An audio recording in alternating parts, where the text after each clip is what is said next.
¿Por qué requisitos de software? Gracias. ¿Por qué hablar de requisitos de software? Pues en desarrollo de software es una de las primeras etapas, es decir, la primera etapa, por supuesto, que es la concepción de una idea, es el cubrimiento de una necesidad, es una iniciativa que de manera particular podemos abordar o también atender las necesidades de alguien, de una organización, de unas personas o, o proyectos personales. Y ahí está la idea. Pero viene ese paso de los requisitos de software, es decir, qué es lo que se requiere. Requisitos, pues viene asociada a la palabra que se requiere, de requerir. Entonces, los voy a invitar a que miremos en esta segunda diapositiva esta secuencia de imágenes. Esa secuencia lo que muestra realmente es la necesidad de establecer un método formal para escribir los requisitos. Fíjese que en la primera imagen, eso es lo que se imagina el usuario, lo que el usuario necesita. Sí, que allí tenemos un columpio, pero con tres espacios, como para tres usuarios. Mire en la segunda, eso es lo que entendió el líder del proyecto. Este ya entendió que no era sino uno. El diseño del analista es la tercera diapositiva. Entonces, claro, pues él ya le está dando una solución. Nosotros como tecnólogos, como ingenieros, buscamos soluciones. Este dijo, no, pues la fácil es dividir el árbol, pero sostenerlo con sus ramas a los lados. ¿Sí? Pero bueno, no sé si eso funcione así, pero eso es lo que el analista de sistemas está imaginando.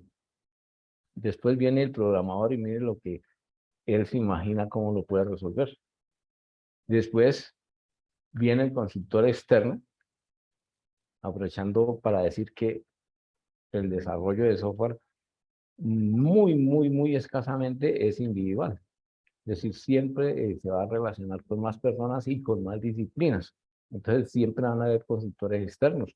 Y entonces ellos vienen con su visión.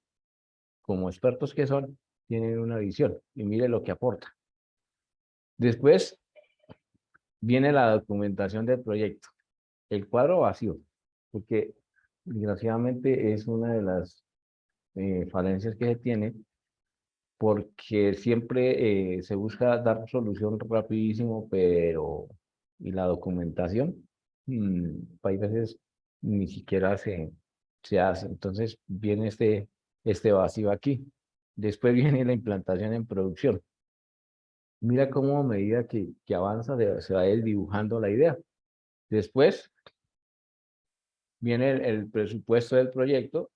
El presupuesto del proyecto ni siquiera se tuvo en cuenta cuál era la idea que se quería desarrollar. Después viene el soporte operativo, que también sigue dibujando la idea y mire lo que sale finalmente, lo que el usuario realmente necesitaba. Entonces, si nosotros nos damos cuenta de principio a fin, cuál era la solicitud del usuario y qué era lo que esperaba. Hay veces que los usuarios saben, sienten y tienen una necesidad, pero ellos no tienen esa facilidad de expresarlo y de hacerlo entender, pero es que sin que se dibuje la idea. Entonces, eso al final da resultados diferentes, no debería ser así. Entonces, aquí en la diapositiva como conclusión dice, ¿cuál es el problema? Ahí es el meollo del asunto y por eso es que es necesario establecer los requisitos. Aquí tenemos en esta diapositiva unas estadísticas sobre la importancia de establecer los requisitos. Dice que el 25% de los proyectos fracasan desde su comprensión.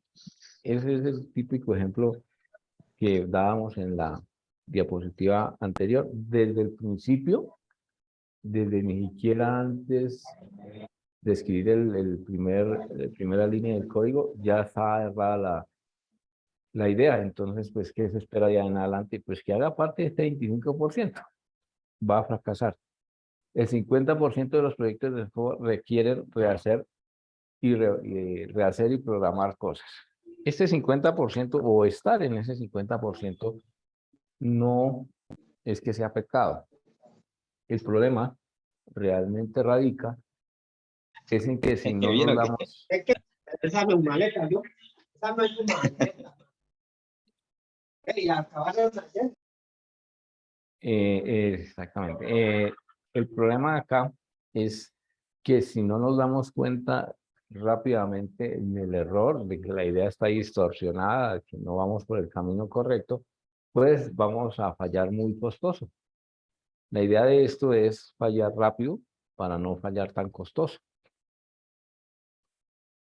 Hay otras estadísticas, por ejemplo, esta que dice que el 31 de los proyectos son cancelados y el 28 de los proyectos son exitosos.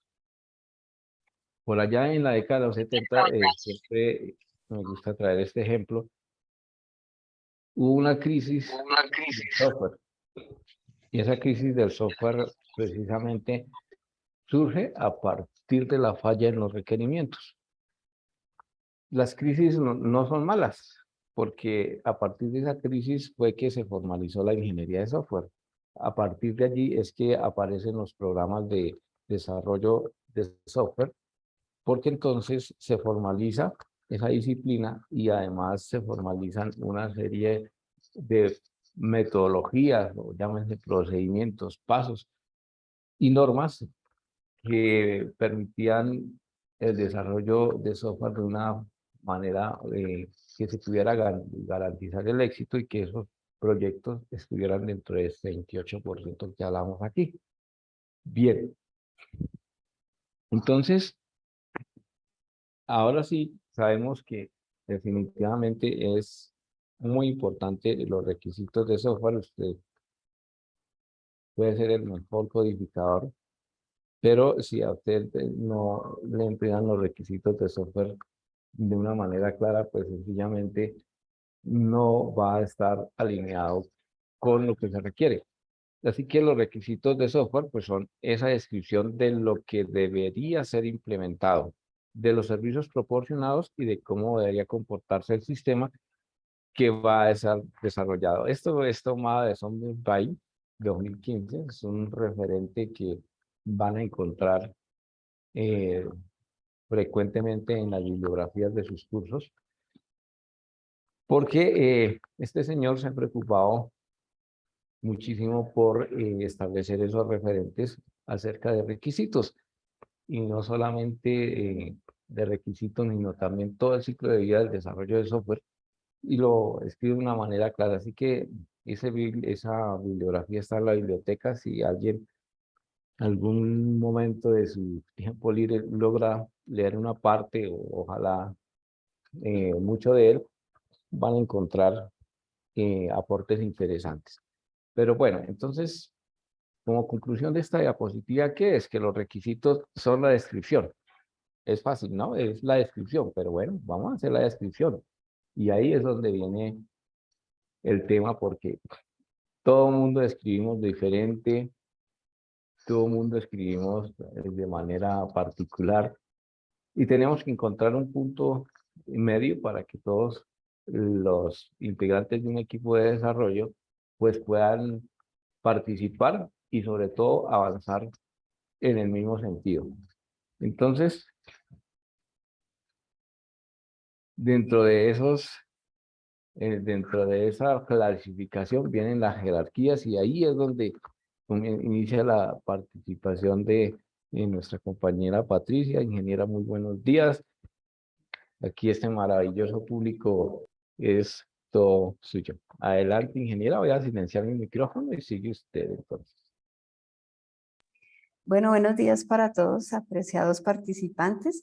Bueno, ya como nos dijo el ingeniero Javier, pues todos los requisitos de software son importantes porque pues eso nos da como las bases del sistema que vamos a construir. Entonces, aquí nos estaban nos estaba diciendo el ingeniero, perdón, les comparto mi pantalla, la importancia de los requisitos de software. Realmente pues les vamos a confesar que el ingeniero Javier y yo somos unos fans de los requisitos de software, por eso quisimos organizar esa charla así, porque a veces uno desde la vida académica, cuando nos formamos tanto en tecnología, con ingeniería de sistemas o incluso ingeniería afines, uno lo ve como sí, la etapa de los requisitos y entonces capturo y escribo ahí cualquier cosa, pero en la vida real esto tiene una trascendencia y garantiza el éxito del proyecto de una manera muy importante. Y como es algo que a veces descuidamos ya cuando estamos en la empresa, en la vida real, trabajando sobre los requisitos, entonces luego vienen los dolores de cabeza y pelear con los clientes, y usted me dijo y no me dijo, entonces ahí. Bueno, entonces para contextualizar, ya el INGE Javier nos dijo que el requisito pues de alguna manera va a expresar una necesidad que tiene el usuario pues respecto a un sistema de información. También el requisito nos va a describir si el usuario necesita hacer algo mediante el cual el software le va a apoyar, entonces, ¿qué es lo que yo le voy a aportar desde el software? ¿Cómo le voy a aportar desde allí? Describe también el software cómo le va a ayudar. En todo este punto de vista organizacional, y entonces es desde allí donde nosotros vemos la importancia de los requisitos de software desde diferentes jerarquías. Fíjense ustedes que acá nosotros estamos viendo una pirámide, ¿no? Entonces la pirámide, pues en lo más alto siempre desde el punto de vista, digamos, de conocimiento, siempre va a ser lo más abstracto, por decirlo así, como lo más general para llegar a lo particular. Alto de nuestra pirámide, entonces encontramos los requisitos de negocio, los modelos de negocio, los stakeholders, los objetivos, ¿qué es todo eso? Pues resulta que si yo soy un gerente de software y como gerente de software, pues no, ni siquiera gerente de software, soy el gerente de la organización. Y entonces, si yo no entiendo para qué van a construir el software, pues finalmente yo, pues, ay, allá están los pelados de sistemas haciendo un software, ni idea para qué será, ojalá lo que estén haciendo, pues les sirva, ¿no? Entonces, si yo desde mi concepción gerencial no entiendo claramente para qué me va a apoyar el software, entonces yo veo el software como una tarea más que hay que hacer allá. Y entonces no voy a apoyar al equipo de tecnología. Ahora, si yo soy el ingeniero de sistemas, el analista de sistemas, el tecnólogo de desarrollo, porque hoy en día todos debemos ya tener esta capacidad como de entender el negocio. Si yo no entiendo para qué están haciendo el software, lo mismo, muchachos, porque a veces nosotros somos súper fans de programar, todos. Entonces, nos están hablando y no sé si a ustedes les pasa, a mí me pasa, a veces me están pidiendo un software y yo ya me estoy imaginando hasta las pantallitas, yo le puedo colocar una pantallita así, lo voy a guardar así, la base de datos seguramente tendrá, y resulta que pues antes de eso, entonces, nosotros vamos a 1000 por hora porque así somos aquí todos los fans del desarrollo, pero nos toca entender el negocio. Si no entendemos cómo funciona el negocio, entonces, nada, muchachos, ahí entonces, si no entendemos cómo es el negocio para nosotros, eche código y entregue un software y seguramente va a pasar como el ejemplo que nos mostró el ingeniero Javier, que pues, nos pidieron un columpio muy sencillo y nosotros hacemos, pues mejor dicho, hasta un sofá colgando del arbolito y eso no era lo que el usuario quería. Por ejemplo, les voy a comentar que en una organización que yo trabajé de la parte de salud, miren, trabajar en la parte de salud o en áreas muy técnicas es muy difícil cuando el usuario con el que nosotros nos vamos a entender también tiene un lenguaje técnico, eso es un cuento, porque ellos tienen su lenguaje muy técnico. Trabajar, por ejemplo, con médicos y enfermeras es muy bonito, pero ellos son técnicos explicándole a uno de paciente. Imagínense ustedes cuando le están explicando el sistema, o sea, ellos usan toda su terminología, la estancia cuando el paciente, y entonces entra a cuidados intensivos. Y uno, hay cosas que más o menos las induce de primerazo, pero luego otras no. Y entonces cuando llegamos así como a usuarios que son tan técnicos, nosotros también somos técnicos, porque a mí me decían ellos, no, cuando hablan ustedes los de sistemas, yo no entiendo. A mí háblenme de pacientes, de jeringas, de cosas. Entonces, cuando a veces estamos entre usuarios tan técnicos, si no logramos entendernos mutuamente, pues seguramente no le vamos a capturar las necesidades que ellos tienen respecto a la organización.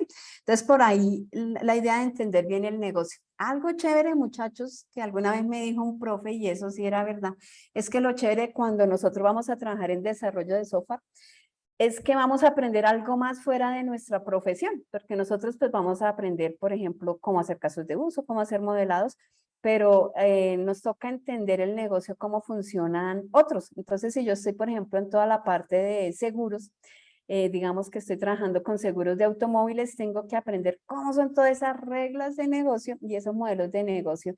Y entonces, en qué momento sí le voy a reconocer al cliente que este accidente, este siniestro que se tuvo, entonces sí le voy a cubrir el seguro de la organización para la cual yo trabajo, cuándo no, qué requisitos, etcétera. Uno va aprendiendo de ese negocio.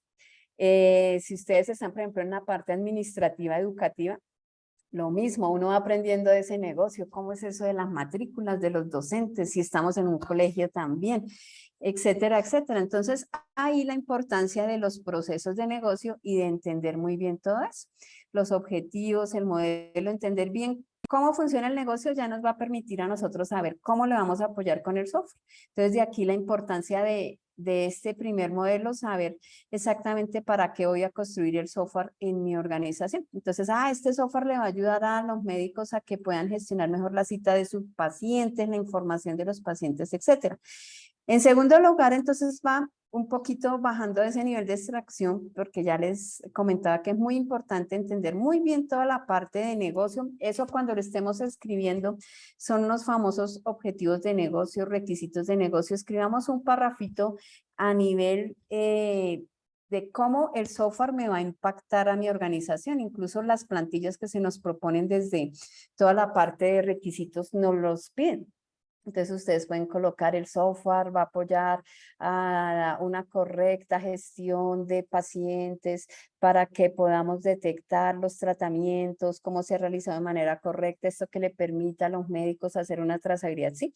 O el software va a permitir a esta organización realizar un seguimiento de ventas, esto para que apoye también todas las estrategias que de mercadeo, desde gerencia. O sea, hay que pensar alto, así empezamos nosotros, como muy enfocados en la parte más alta de la organización. Entonces es bueno escribir esa carreta. Nosotros, no es tan carreta, ¿no? Entonces es bueno escribir ese texto. Nosotros a veces somos, o a mí también me pasa, ¿no? Que soy muy concreta a la hora de expresar. Entonces nosotros, como estamos acostumbrados a escribir if tal cosa, ten tal cosa, sí a veces solemos escribir los documentos técnicos, pero con los usuarios toca echarles un poquito más de carretica. Eso es como una carretica de amor, ¿oyeron? Entonces cuando estemos hablando así a nivel de negocio, también nosotros tenemos que decirle al usuario, bueno, entonces, esto es lo que esperamos a nivel de negocio que pase, o sea, vendan el producto desde ahí, escríbalo muy bonito, escríbale un parrafito bien consistente y bien interesante para que uno entienda y diga, uy, de verdad, este software, mejor dicho, me va a ayudar, porque en realidad eso va a ayudar el software si lo pensamos bien, muchachos, pero también desde aquí estamos hasta aprendiendo a vender el producto, ¿listo? Para que seamos unos analistas de sistemas, mejor dicho. Súper, wow. Segundo, nos vamos para los requisitos operacionales.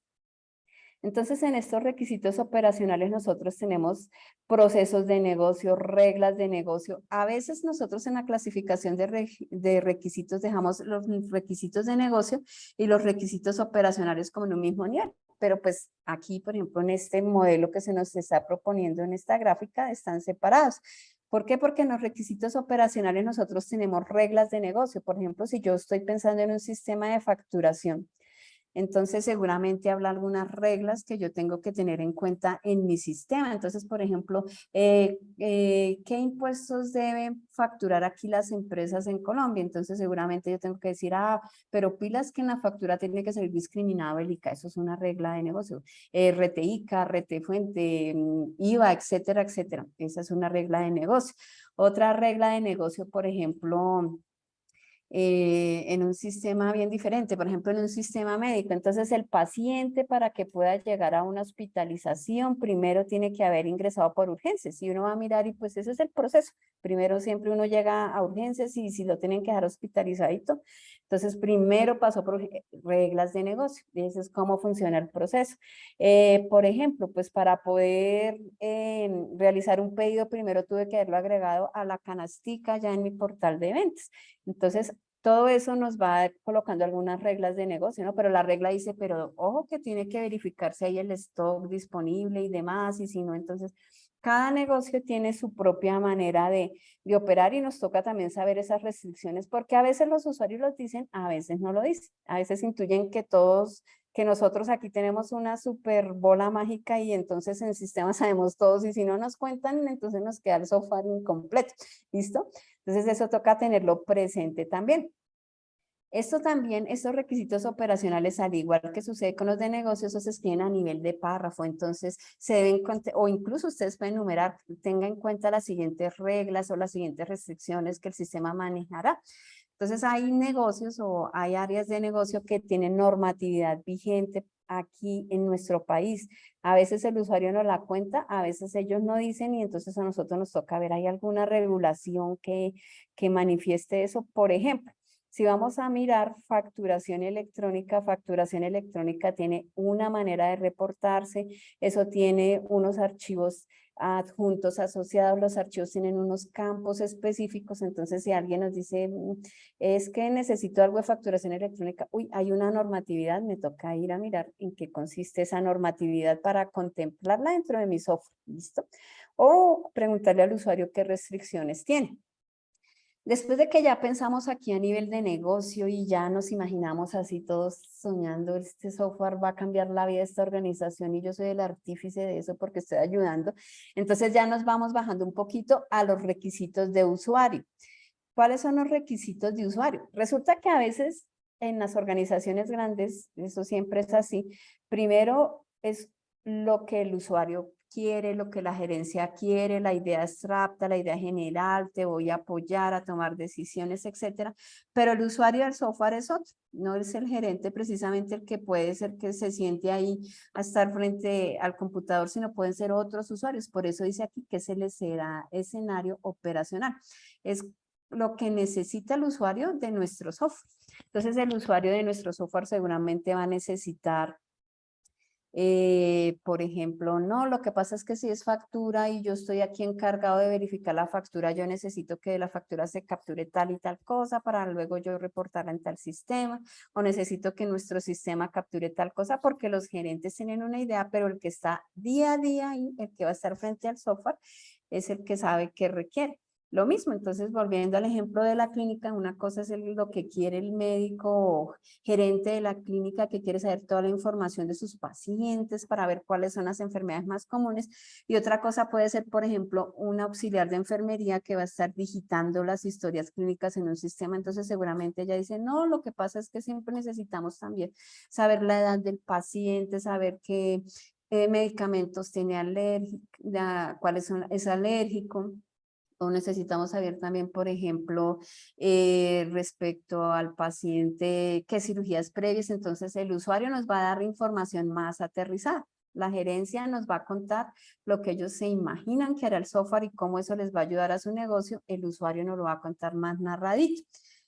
Dentro de esos requerimientos de usuario, a veces nosotros hablamos de los requerimientos funcionales y no funcionales que son los mismos requerimientos del sistema. A veces los dividimos como están acá. Entonces, eso depende de la notación, no, nada de esto es camisa de fuerza, solamente para entender nosotros que unos requisitos que son mucho más cercanos al nivel empresarial, otros más cercanos al usuario para ir llegando a lo que a nosotros nos gusta, el sistema. Porque ya nos echaron aquí todo el cuento, sus necesidades, nos dijeron, mire, ingenieros o señores analistas, necesitamos esto, pero pues finalmente nosotros necesitamos es pensarlo aquí a nivel de sistema, lo que yo les decía hace un momento. Entonces uno se pone a pensar a nivel de sistema, bueno, entonces, ¿qué va a permitir el software? Capturar tal información, generar tal reporte. Ahí vienen los famosos requisitos funcionales y no funcionales que nosotros siempre mencionábamos o que son los clásicos que nos cuentan desde la parte de ingeniería de software, ¿cierto? Entonces los requisitos funcionales es lo que el sistema debe hacer. Por eso clásicamente la mejor manera para empezar a escribir esos requisitos es el sistema me debe permitir realizar tal cosa, generar tal operación, generar tal reporte, lo que yo espero que el sistema haga. Y pues asociado a eso también van a haber requisitos no funcionales. Esos no funcionales son características de calidad del sistema. cosas que yo espero del sistema, esos tampoco los cuentan los usuarios, a no ser que el usuario ya sea experimentado en sistemas, nos va a contar. Pero el resto de ellos pues no lo van a decir tan explícitamente. Queridos analistas, escriban requerimientos no funcionales. Eso no pasa. Entonces ellos solamente nos van a decir que el sistema haga tal y tal cosa y nosotros que somos los expertos y los técnicos tenemos que pensar, tengo que crear toda la parte del manejo de usuario, la gestión del login, tengo que hacer copias de seguridad, tengo que mirar tiempos de respuesta, por ejemplo, de los reportes, tengo que ver toda la parte de usabilidad y entonces ahí ya empezamos a hablar nosotros a nivel de sistema. Depende del tipo de software, entonces hay cosas más críticas en cuanto a seguridad de información. Entonces, nuevamente, si estoy hablando de información de pacientes, hay cosas que son críticas y esa información no es tan pública. ¿Cómo voy a proteger eso para que solamente la vea al que le interese y no a todo el mundo en la clínica viendo la historia clínica del paciente, etcétera? Y a veces, entonces, aquí llegamos finalmente al requerimiento del producto. Cosas que a veces nosotros sabemos, cosas que el usuario sí nos puede decir. Entonces, no, necesitamos que funcionen los siguientes navegadores, tal y tal, o solamente para Windows, o Windows y Linux, o finalmente se hizo una aplicación móvil que funcione solamente para Android, Esas restricciones, entonces aquí llegamos con tal base de datos, porque es que allá donde manejamos la información, llegamos a requerimientos de producto. Entonces, fíjense, muchachos, cómo uno empieza aquí hablando con los gerentes y que ellos nos cuenten qué esperan del sistema para nosotros poder llegar a lo que más nos gusta hacer, que son estos requerimientos de sistema y de producto, que es donde nosotros decimos, ahí sí ya entendí bien cómo es esto, entonces ya voy a pensar cómo lo soluciono desde sistema. No necesariamente nosotros mismos somos los que vamos a programar. Inicialmente, cuando nosotros empezamos en el mundo de la programación, seguramente el primer cargo que desempeñamos siempre va a ser el de programador o programador junior. Entonces ahí vamos enfocándonos, pero después de un tiempo ya nosotros vamos a desarrollar todas estas actividades para llegar a ser analista. Hay gente que se dedica solamente a ser analista de negocio. Entonces él captura los requisitos, hace los modelos y demás y finalmente tiene que quedar tan claro para el grupo de programación o a veces en algunas organizaciones es analista programador. Yo capturo el requisito, yo también lo programo. Entonces pues aquí ustedes van viendo cuál es la dinámica y que el analista también de sistemas se necesita. ¿Listo? Después de eso, entonces, como tenemos esos requisitos que son así como desde lo global a lo particular, entonces nosotros tenemos acá toda la parte de la ingeniería de requisitos. Resulta que dentro de la ingeniería software, para la parte de requisitos como es tan grande, también se ha creado una disciplina que se llama la ingeniería de requisitos, que se encarga de estas dos cosas, del desarrollo de requisitos y su administración. El desarrollo de requisitos, sea que nosotros estemos en ágil o sea que estemos en metodologías un poco más clásicas, incluso hasta las metodologías en el ambiente empresarial tienen sus propias adaptaciones. Uno, a veces lo que yo he visto no es ni 100% de una cosa ni 100% de otra. Lo que pasa es que nosotros tenemos que conocer las metodologías para orientarnos, pero en el mundo empresarial nosotros pues tomamos un poquito de aquí y de allá para adaptarlo a nuestra organización. Entonces, en este desarrollo de requisitos nosotros tenemos que hacer la recolección de requisitos, luego tenemos que hacerle el análisis, especificar eso, o sea, colocarlo en un documento, verificar y validar, y ya les vamos a contar qué es todas estas etapas. Y una parte de administración que esperamos después hacer una segunda charla solo de administración.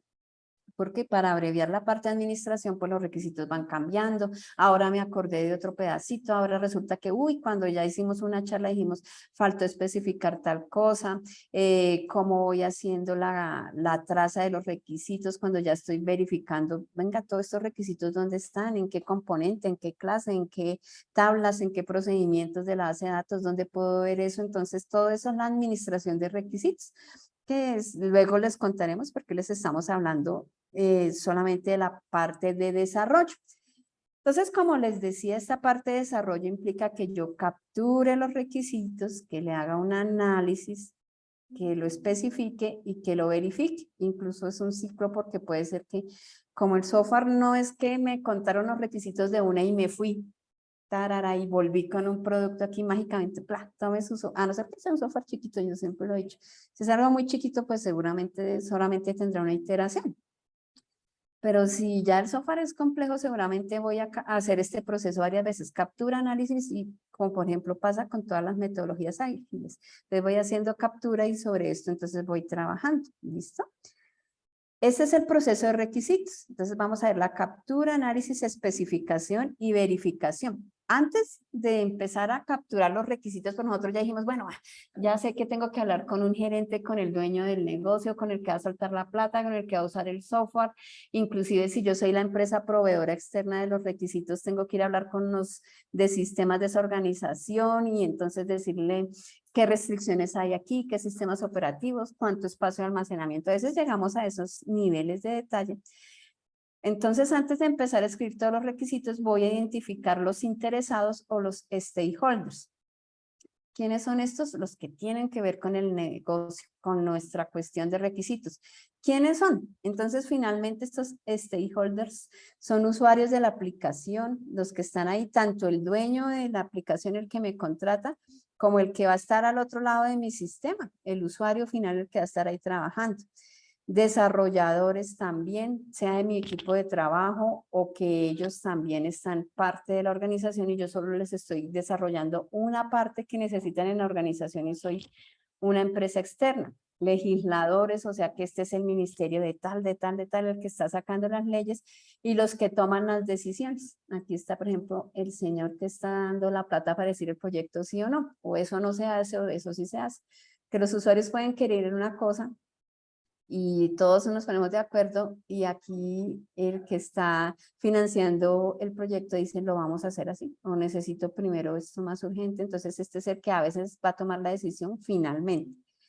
Entonces, como ya sabemos que está todo ese grupo de los interesados y que yo tengo que ver primero con ellos, con toda la parte de los interesados, qué es lo que necesitan del sistema, entonces tengo que identificarlos. A veces me dicen, hablen solamente con fulanito, les va a contar, pero fulanito solo tiene una visión de la organización, de lo que requiere el software, pero a veces falta hablar con varios, porque puede ser que yo tenga la visión sesgada. El usuario puede querer muchas cosas. Si los usuarios piden, ustedes vieran lo que son las reuniones de requisitos. Eso sí, Dios mío. Papá Noel llegó desde tecnología y aquí tienen el listado de cosas. Quiero que el sistema haga bla, bla, bla, bla, bla. Y uno espera. Y llegamos a procesos de negociación. Entonces, para identificar esos stakeholders, seguramente una técnica es a través de que una persona me vaya enfocando a las demás. Esto se llama pelando la cebolla o peeling the onion por sus siglas en inglés. Entonces aquí la persona me va diciendo, mire, también vaya, comuníquese con Martica de contabilidad para que ella le cuente y Martica dice, ay, espere que tengo aquí al grupo de contadores y miramos qué más se requiere de la facturación. Entonces aquí nos van remitiendo a otros. Esos son los stakeholders. ¿Listo? La manera de identificarlo. Otra manera de identificarlos. Entonces yo pregunto, le digo al cliente, bueno, ¿quién va a ser el usuario? ¿Quiénes son las áreas? ¿Quiénes son los directivos? Ellos van a tomar información de ahí, van a generar reportes. ¿Puedo preguntarles qué reportes? Entonces vamos preguntando con el cliente finalmente cuáles son. Luego vamos a ver aquí el organigrama y entonces también podemos ver por el organigrama. No nos dicen, pero nosotros ya miramos, ay, en la organización, vea, ya fulano son los analistas de contabilidad. Voy a ir a preguntarles, de pronto estos también me orientan. O comparando con proyectos similares. Entonces, si yo soy afortunado y tengo proyectos similares porque nos hemos enfocado siempre a desarrollar software en esa área de negocio o en mi organización ya alguien había hecho ese proceso, entonces puedo mirar en su momento quién les asesoró y digo, ay, ya encontré a alguien más. Entonces, con esto ya identifico los stakeholders, bien sea que yo pregunte, bien sea que me vayan remitiendo unos a otros, que yo mire en el cronograma o compare con el proyecto. Ya cuando tengo claro quiénes son las personas que vamos a participar en el proyecto, entonces sí empiezo toda la parte de recolección. Pero antes de eso, entonces aquí les tenemos un problemita con el ingeniero Javier, para que lo hagamos aquí participativo. Resulta que el equipo de los insaciables, aquí ya el Inge nos va a ayudar también a pensar. Entonces, el equipo de los insaciables de la hamburguesa. Entonces nos vamos a enfocar solamente en alguien. Nos han contactado a todos para que acá hagamos la construcción de una app que permita a sus fans votar por la hamburguesa más grande de Colombia. ¿Listo? A mí me han dicho que esa que está en la imagen, entonces viene de Bucaramanga, por si aquí hay algún muchacho de Bucaramanga, si no, entonces acá les voy contando que esta hamburguesita de la imagen viene de Santander, por si algún día están por allá. Entonces miren la hamburguesita, esa es una mediana porque todavía tiene una más grande, ¿listo? Entonces, estamos buscando con el equipo de los insaciables la hamburguesa más grande de Colombia. Entonces, queremos que la aplicación nos permita consultar por ciudades las hamburguesas que más han recomendado los fans. También que nos permita comparar, ¿no? Entonces yo quiero ver, ay, ¿cuánto vale esta hamburguesa? Y esta, porque en Bucaramanga hay como 3 sitios donde hacen hamburguesas de este tamaño. Entonces ahí vamos a dejarles a su imaginación después cuando vayan que las busquen. Y entonces quiero realizar un comparativo donde me sale más barato ir a comer una hamburguesa gigante. Y también que pueda hacer el pedido de las hamburguesas a través de la aplicación. O sea, quieren una aplicación para todo, para que yo pueda votar, para que yo pueda mirar dónde encuentro la hamburguesa, para que yo pueda mirar costos, para que hasta pueda hacer el pedido. Entonces, aquí ya me dijeron. El equipo de los insaciables de la hamburguesa nos contrató, a todos los que estamos aquí, muchachos, para realizar el proceso de requisitos. Pero debemos tener en cuenta que el proyecto lo financiará el dueño de una prestigiosa emisora y no el equipo. O sea, los insaciables de la hamburguesa son un grupo, el que va a dar la plata es otro señor, el dueño de una emisora. Pero dice que el señor dueño de la emisora está un poco reacio a invertir, porque dice, no, esto como que no.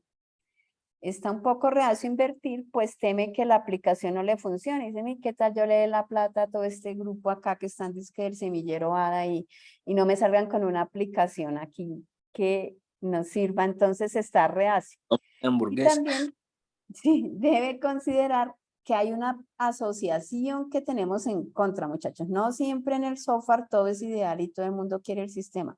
Suele suceder que alguien está reacio al cambio, dice ahorita con esto que ustedes hicieron me van a dejar sin trabajo, no les voy a contar cómo funciona. Y eso también pasa mucho, muchachos, en las organizaciones. Uno necesita que el cliente le cuente cómo funciona y entonces él no cuente, porque se reserva su conocimiento. Entonces, aquí vamos que hay una asociación que se llama Los Sin Hamburguesa, organización que vela por la buena alimentación y no está de acuerdo con este proyecto de las hamburguesas. ¿Listo? Entonces, ¿por qué? Porque ellos están incentivando el consumo sano de hamburguesa. Entonces, ellos no están de acuerdo con el proyecto y ya empezaron a hacernos mala fama a través de redes sociales sin haber empezado el proyecto. Entonces, ya empezamos con alguien en contra, muchachos. ¿Listo? Para que lo tengamos en cuenta. Aquí lo primero que vamos a hacer antes de capturar los requisitos es identificar los stakeholders, los interesados. ¿Listo, muchachos? Una buena forma de identificar estos interesados es mediante esta tablita. ¿Listo? Entonces acá en esta tablita nosotros tenemos los grupos de los stakeholders. Este es un usuario, este es el que toma la decisión, este es el que se opone, etcétera. ¿Cómo es su impacto en nuestro proyecto? ¿Es fuerte? ¿Es débil? ¿Es neutro? ¿Qué necesidades o intereses tiene? ¿Y qué estrategias yo haría para involucrarlos? Entonces ahí le pediría el favor al Inge Javi que vamos a dinamizar aquí con nuestros equipos, en nuestro equipo de analistas de ADA, a ver qué ideas tienen estos muchachos. Entonces les voy a poner nuevamente aquí el problema, ¿no? Listo, Inge. Entonces aquí vamos a ver qué dice nuestro público. Bueno, lo vamos a hacer a través del chat, es decir, ¿ustedes cuál creen que son los interesados aquí? Para ir como esbozando la tablita. No vamos a hacer toda la tablita, sino vamos aquí a comenzar a despertar primero esa pasión por los requisitos. Aquí una cuña adicional, la Inge Patricia es autora de un libro de requisitos, entonces por eso el dominio en el tema. Y lo otro es que busquemos cuáles son ese grupo de gente que estaría interesado. Entonces, por ejemplo, Cristian dice aquí, los insaciables, el dueño de la emisora, ¿quién más estaría interesado en esto? ¿Será que hay algún gerente que esté por aquí interesado? Como los usuarios del común, nos escriben por aquí también, los usuarios les pueden interesar. ¿A ustedes les interesaría?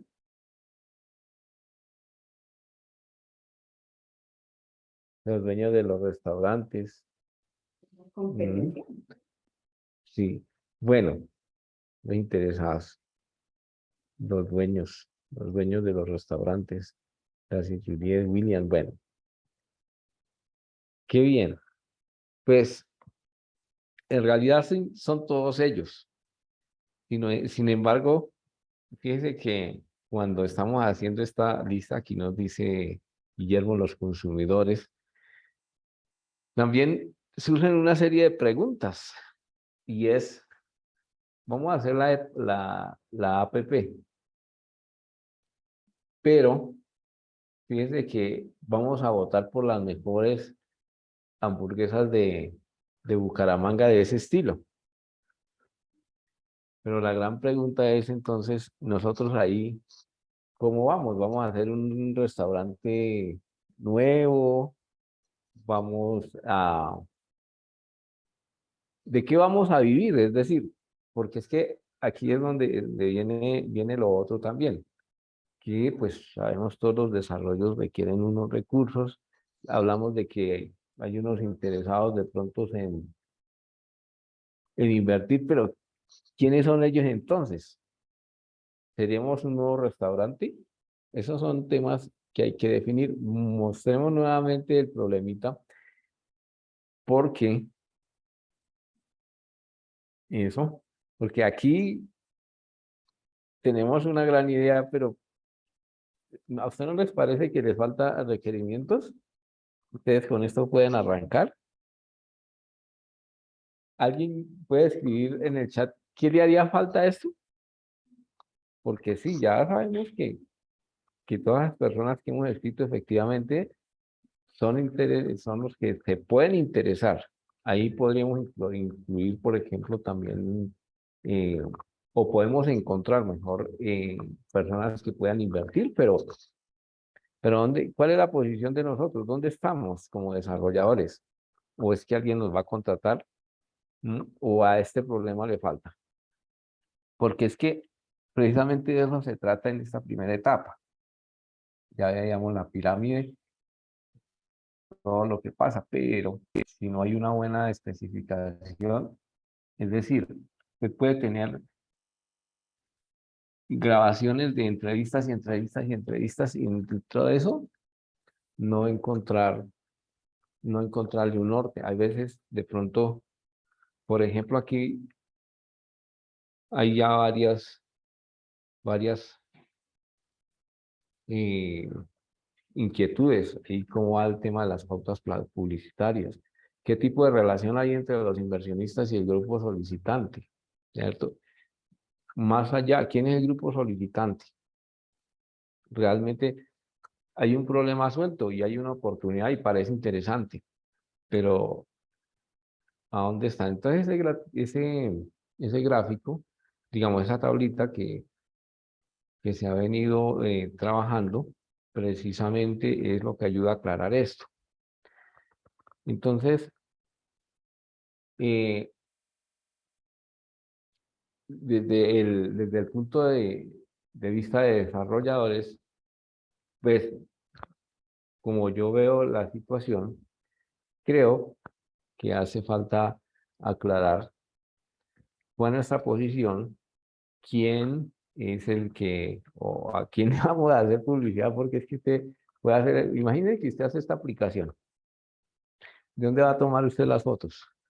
Se supone que las va a tomar de la competencia, ¿no? De los restaurantes, de todos los restaurantes. Le irán a colaborar con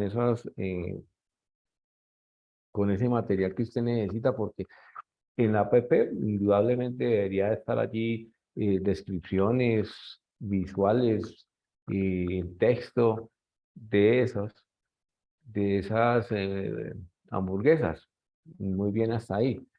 Pero ¿será que ellos lo van a hacer siendo que para nosotros vendríamos a hacer como una competencia o como o los vamos a incomodar? Les vamos a incomodar en sus ventas. Entonces, Exactamente, por aquí hay otra pregunta clave, por ejemplo, Paula Andrea dice, ¿para qué esa queremos saber cuál es la más grande?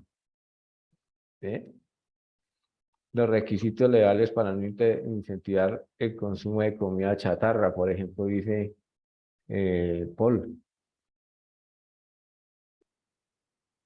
¿Qué requisitos legales en cuanto a derechos de autor, requisitos? Exactamente. Todo eso es lo que nos toca iniciar en estas primeras etapas.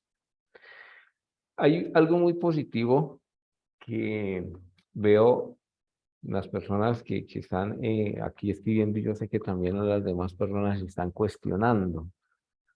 La mejor forma de encontrar estas oportunidades es cuestionando el cerebro. Cuando ustedes estén haciendo este tipo de análisis, siempre piensen en preguntas. ¿Qué haría? ¿Qué pasaría?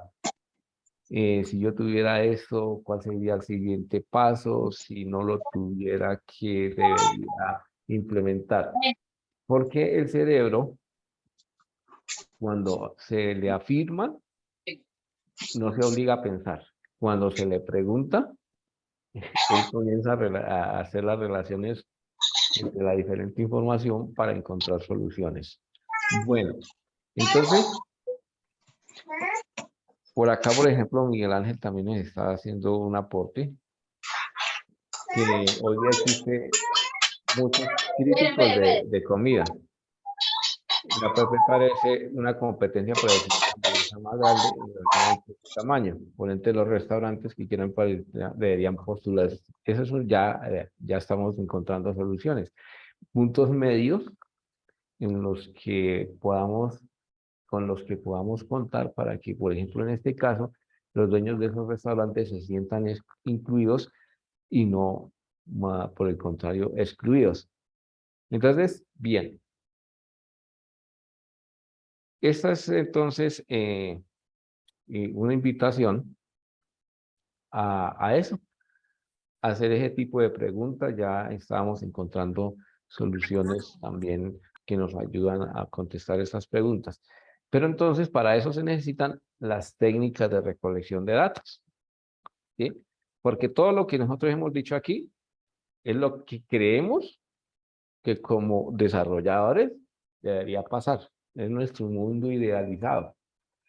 Pero eso no puede escribirse sin sustento. Es decir, yo no puedo programar para mí porque finalmente sería el que menos voy a usar la aplicación, sino para los usuarios. Entonces, tenemos aquí esta primera técnica de recolección de requisitos y es a partir de los documentos de proceso, los reportes, las páginas web, los memorandos, las redes, manuales, etcétera. Hoy día, las empresas y pues, en general todas las organizaciones andamos en el tema de la gestión de la calidad. Precisamente por la misma competencia y la necesidad de mantenernos como organización activos en los mercados. Entonces, viene todo el sistema de gestión de calidad y el sistema de gestión de calidad básicamente, o lo esencial allí son procesos y los procedimientos para llevar a cabo las diferentes funciones en las que se empeñan las empresas. Ahí ya tenemos un soporte importante y además ya validado por la empresa y validado por un externo normalmente, que es el sistema de gestión de la calidad. Por ejemplo, acá en la universidad, pues SGS es quien audita todos esos procedimientos y pues la universidad, no solamente la UNAD, sino muchas universidades, pues teniendo muy en cuenta el tema de la calidad, pues tienen sus procedimientos y tienen páginas supremamente robustas y ricas de datos para nosotros como desarrolladores. Ahí es donde debemos comenzar a tocar las puertas. Es la primera fuente de recolección de requisitos, los procedimientos que tienen las empresas. Eso ya es un avance importantísimo y validado, pero no es el único. Además, porque muchas empresas no tienen claro o no tienen esos procedimientos ni, ni un sistema de gestión de calidad. Entonces, hay que buscar otras formas. Vamos a la siguiente diapositiva porque ahí vamos a encontrar este este modelo de lo que les venía comentando, de los modelos de procesos, que eso hace parte de del modelo de calidad de las empresas. Es decir, los procedimientos finalmente lo que llevan allí dentro son una serie de pasos de qué hacer primero, qué hacer después, y de ahí es que surgen requisitos que además no se pueden desconocer. No se deben desconocer porque es que eso ya está avalado por el sistema de gestión de calidad. Ahora, ¿qué puede pasar? Y aquí en la UNAD ha pasado muchísimo, que los procesos se comienzan a digitalizar y en el proceso de digitalización muchos de esos pasos se tienen que suprimir porque entonces ya el flujo de la información o de los datos, perdón, el flujo de los datos no es el mismo, sino que ya se simplifica muchas veces por el proceso de digitalización y entonces los manuales de los requisitos de calidad cambian. Aquí pasó con el proceso de homologaciones. Cuando apareció el sistema, ya desaparecieron las hojas físicas que traían los aspirantes para que le fueran revisadas. Ya con este sistema todo eso se terminó. Entonces, por ejemplo, todos los espacios físicos donde se archivaban todas las hojas que traían los aspirantes, se tuvieron que devolver y muchos de esos espacios físicos quedaron libres, muchos anaqueles ya no se utilizaban. Entonces, eso hizo cambiar. ¿Y eso gracias a qué? A un sistema que digitalizó esta parte, hizo que el procedimiento y el flujo cambiara. Entonces, el mensaje ahí está en los manuales de procedimiento una fuente importante. Pero cuando eso no existe o no es suficiente, entonces hay que entrar en contacto directo o bueno, a través de medios virtuales, porque también eso es muy válido, con los interesados. Por eso allá atrás había que identificarlos. ¿Sí? Eh, Les quiero comentar una anécdota muy rapidísimo de una empresa donde yo laboré y allí había una persona que se estaba encargando de hacer contactos para vender un software que nosotros programábamos. Entonces, pues él estaba en sus ventas y llamó a una empresa y le contestaron de la empresa.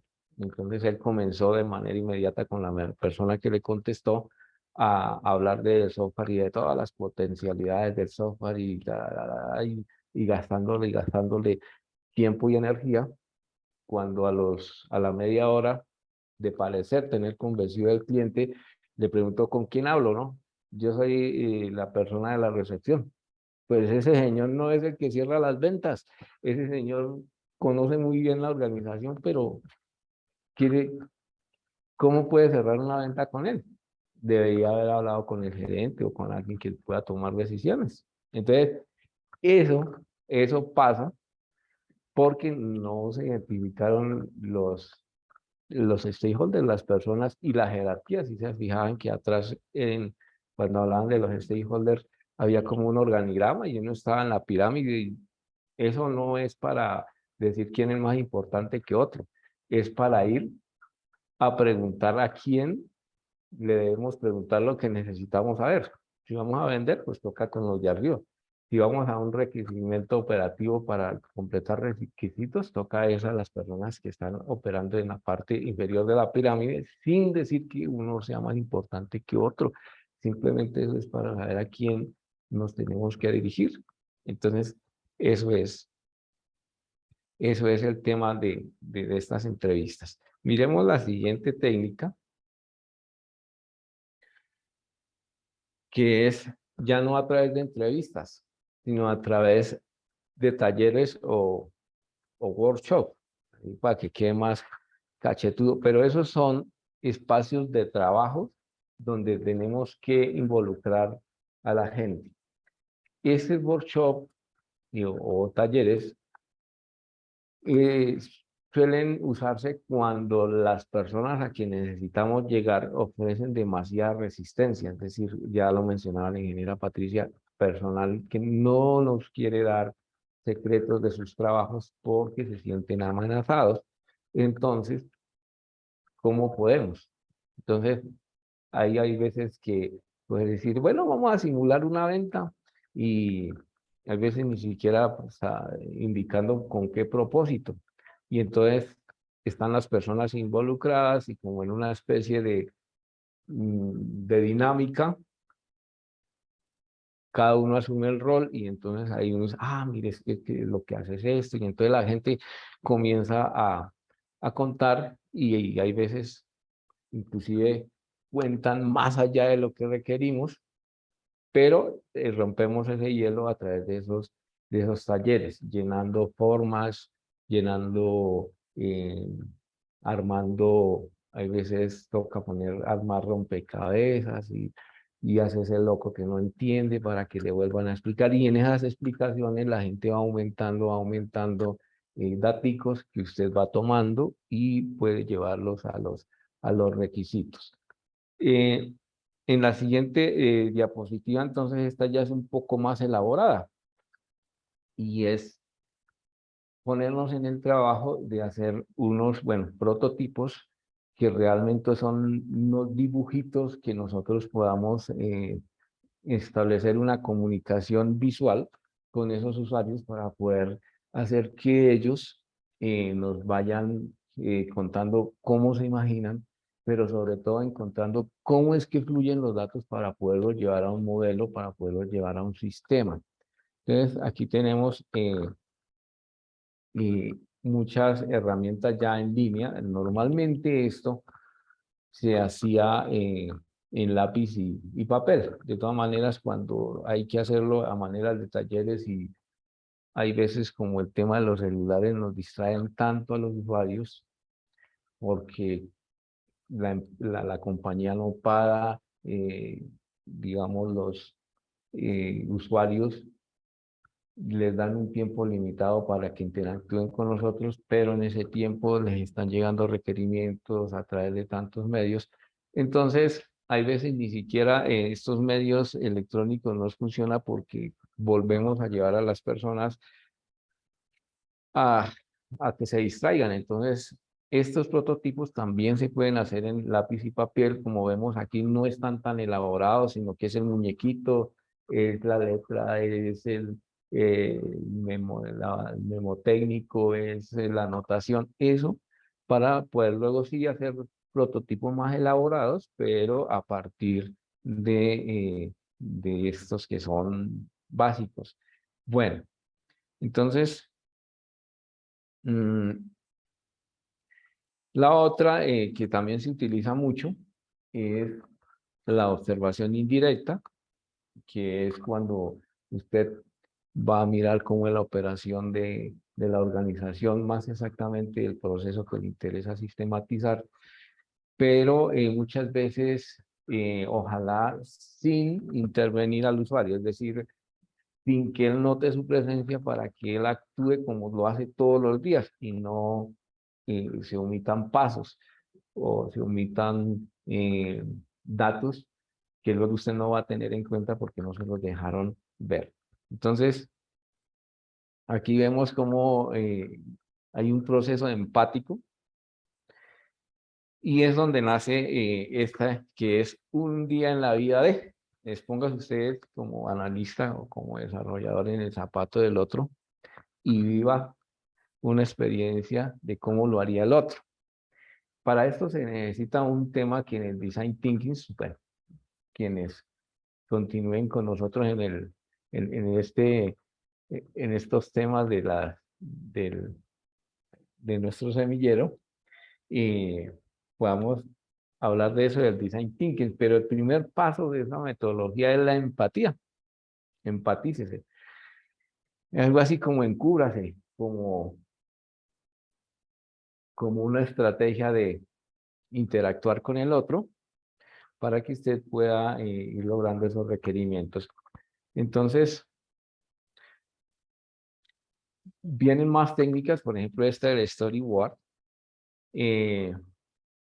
Hay herramientas que nos permiten hacer de manera más rápida estas historias de usuario, los storyboards.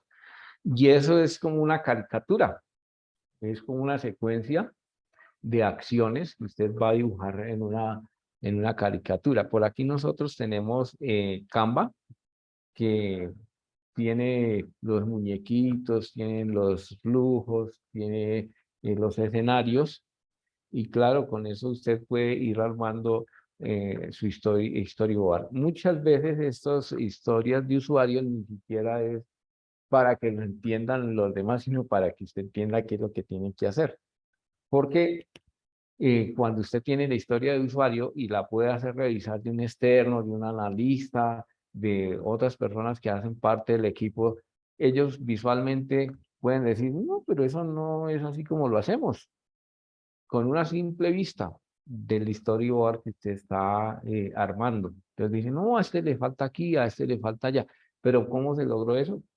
Porque hay un entendimiento a partir de una imagen a través de lo visual, porque todo el mundo comprende de la misma forma. Entonces, ahí está Canva para quienes en su momento tengan que llegar a todos estos extremos, porque el sistema se tiene que hacer y tiene que hacer y se tiene que hacer de la mejor manera y garantizar su funcionamiento.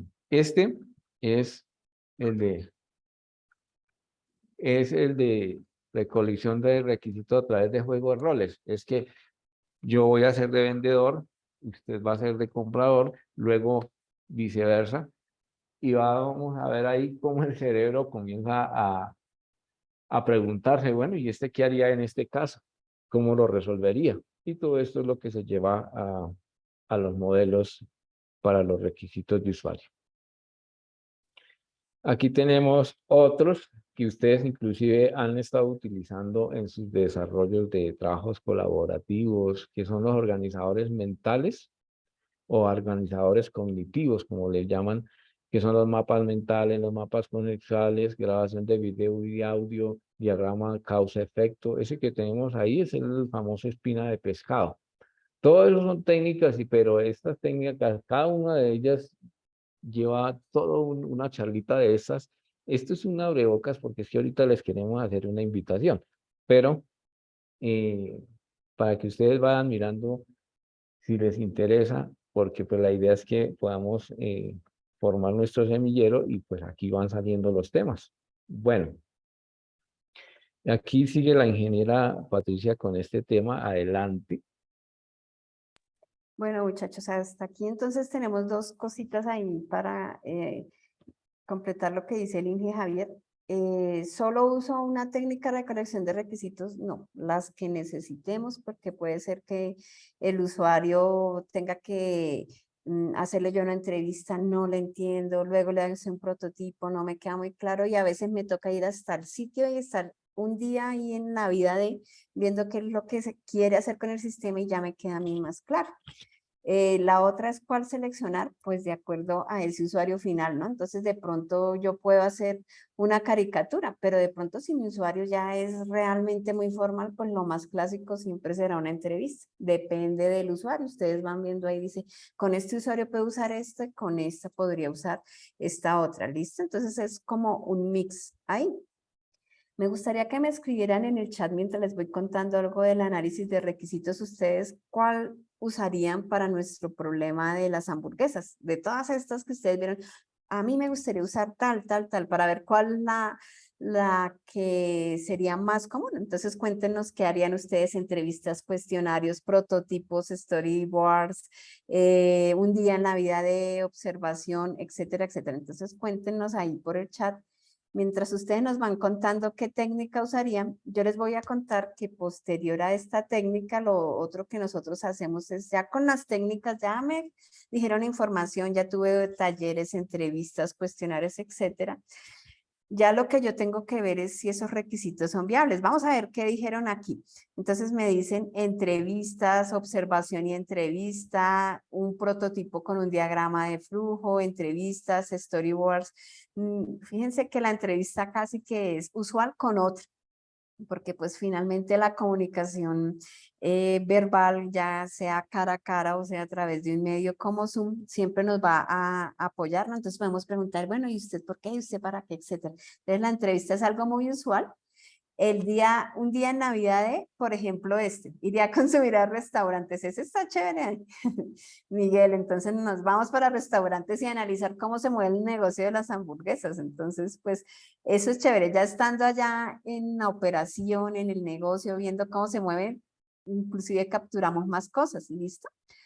Después de eso, entonces nosotros lo que vamos a hacer es de los requisitos que ya nos dijeron los usuarios, vamos a ver cuáles son viables, cuáles no, completar los que hagan falta, establecer la prioridad, porque ustedes saben, los usuarios cuando piden un software, ellos quieren que todo salga ya en una única y mega gigante versión y ojalá en menos de un mes, pero pues la vida de software es a un nivel un poco más ágil, pero por entregas más pequeñas. Entonces, por eso nos toca ver cuál es la prioridad de esos requisitos y contar de esa prioridad, bueno, primero lo va a hacer esto, luego esto en las entregas y acordarlo con el cliente. Para esa priorización también existen algunas técnicas que pues después les contaremos, pero pues hoy tengamos la idea que la prioridad es eso que nos va a permitir qué voy a hacer de primeros, ver riesgos también. Entonces, por ejemplo, acá, fíjese que ya si es una app y necesito de redes sociales, por ejemplo, para tomar fotos y ir hablando, si ahí tengo un riesgo que es un grupo en contra que va a estar desprestigiándome mi aplicación. Entonces, ¿cómo voy a mitigar ese riesgo? ¿Listo? Por aquí Paula nos sigue contando que ella haría entrevista al encargado del negocio, luego a los usuarios como para ir capturando diferentes niveles de cómo se trabajaría eso, un flujograma y luego un prototipo para diseñar una aplicación, eso también. Después de que tenemos estos requisitos y ya los priorizamos, entonces ahí sí pasamos nosotros a la parte del modelado. Entonces yo hago, por ejemplo, un diagrama de casos de uso, que es clásico. Ese sí ya como que se volvió estándar, seamos ágiles o no ágiles, ¿cierto? Historias de usuarios, si somos ágiles. Recuerden que para ahí plantillitas como usuario, quiero, que todas esas nos sirven. Modelos, entidad, relación, si el usuario es un poco más técnico, si yo estoy trabajando con un usuario que también del otro lado es técnico como yo, entonces seguramente yo le voy a decir, mire, yo pienso que la base de datos, si es una base de datos relacional, la vamos a trabajar así. Diagramas de clases, diagramas de flujo que ustedes han mencionado acá, el flujograma, eso también nos ayuda hartísimo, diagramas de procesos, árboles de decisión, diagramas de actividad. La idea es que aquí nos quede modelado el requisito desde un punto de vista más técnico, en que no solo nos quede el documento, sino que también tengamos modelos que nos apoyen. Posterior a que ya prioricé los requisitos, ya modelé, ya hice un diagrama de casos de uso y demás, entonces paso a algo que se llama la especificación. Esa especificación es un documento que al ingeniero Javier le gusta mucho y lo voy a dejar que él lo cuente, que viene aquí del estándar del ISO IEC y IEEE 29148. Entonces, pues,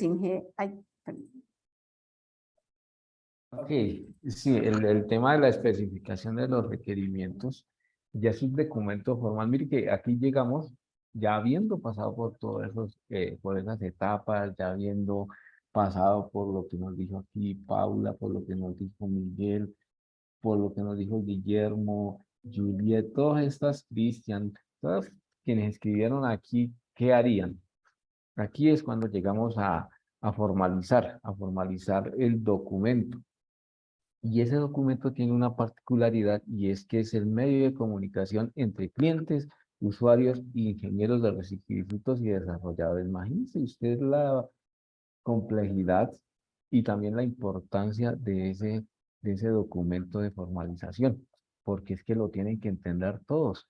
Entonces, aquí es donde también como técnicos, como tecnólogos, como ingenieros, nos tenemos que no bajar, no es bajar, es escribir en el mismo lenguaje, ¿sí? No es decir, no, es que yo como estoy acostumbrado a escribir código y entonces eso es a lo que me dedico y es lo que sé hacer, pero entonces sí, podemos escribir código y todo lo que nosotros sabemos hacer, pero ¿quién nos va a entender? ¿Mm? Entonces, aquí en esta etapa es donde, digamos, los tecnólogos se vuelven en la mano derecha del médico, porque entonces ya le comienza a hablar en el mismo idioma. y los ingenieros también se vuelven contadores. ¿Por qué? Porque también comienzan a hablar en el mismo idioma y entonces con todo el metalenguaje que utilizan ellos también les podemos hablar. Pero eso ha pasado después de todo esto. Hay estándares, por ejemplo, la IEEE, la 29148, que es el que define qué debe contener ese documento. Claro, como hay tanta forma de hacer las cosas, pues alguien tenía que estandarizar esto. Y pues ahí está la ISO. Y la ISO dice que eso debe llevar una introducción y que en esa introducción debe llevar el propósito, el alcance de definiciones y referencias. No por algo es que siempre que nos piden esos trabajos allá en nuestras plataformas, oiga, póngale la introducción, póngale el propósito, póngale las conclusiones, porque es que eso hace parte de la formalización de muchos proyectos. Entre estos, pues hoy nos ocupa los requisitos y ahí está. La descripción general, que cuando usted coja ese documento con la descripción, sepa de qué va a hablar todo el documento en adelante y cuál va a ser la organización que va a tener.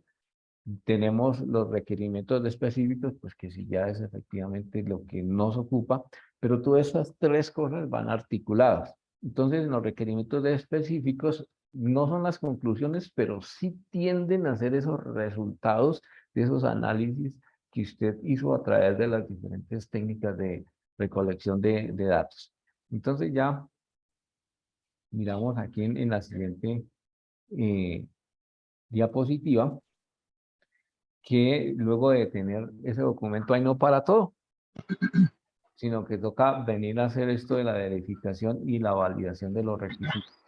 Y es ahí donde cogemos requisito por requisito, flujo de datos por flujo de datos, y miramos que efectivamente eso sí esté dando como resultado el gran sistema que usted se está idealizando.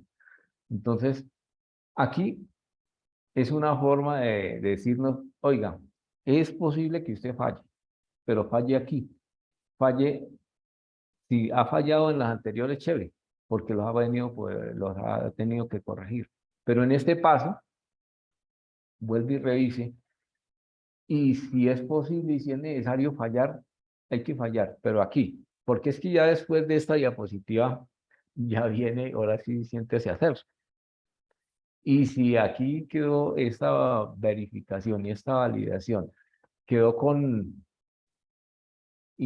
temas inconclusos, no muy claros, dependen de la suerte, y algún detalle de esos depende de la suerte, eh, va a fallar por ahí el sistema. De los pequeños detalles que no se validaron, por ahí es donde se reventa la piola, como se dice.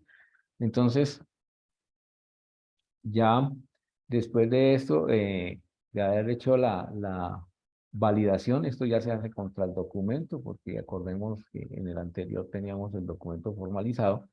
Entonces, ya ahí, entonces, si este documento queda perfecto, pues ya podemos pasar a las siguientes etapas del desarrollo del software. Y con toda la garantía de que si algo falla, por lo menos usted tiene en qué defenderse, porque usted agotó todas las posibilidades y en ningún momento se le requirió, en ningún momento se le cambió el rumbo a la propuesta. Entonces, digamos que acá ya salvo un poco la responsabilidad de todos. Sin embargo, no quiere decir esto que no estemos abiertos al cambio, ¿no? Pero ya vamos a hacer cambio, pero con otras condiciones, ¿no? Aumento de tiempo en el proyecto, aumento de recursos, ya que se puede exigir. Entonces, bueno, hasta aquí tenemos este primer eh, bosquejo general de los requisitos. Ahora vamos a hacerles, a pedirles el favor mm, de que nos ayuden a diligenciar. Ah, sí, para ese documento, Miguel tiene problemas con el audio, sí. Sí, estamos pendientes cuando llegue la solicitud y le hacemos, le aceptamos. Bueno. Bueno, hemos enviado un pequeño formulario para que se inscriban, pero les vamos a pedir un favor, es que necesitamos que las personas que se inscriban aquí van a ser los fundadores de este requisito. Algo nos preocupa y es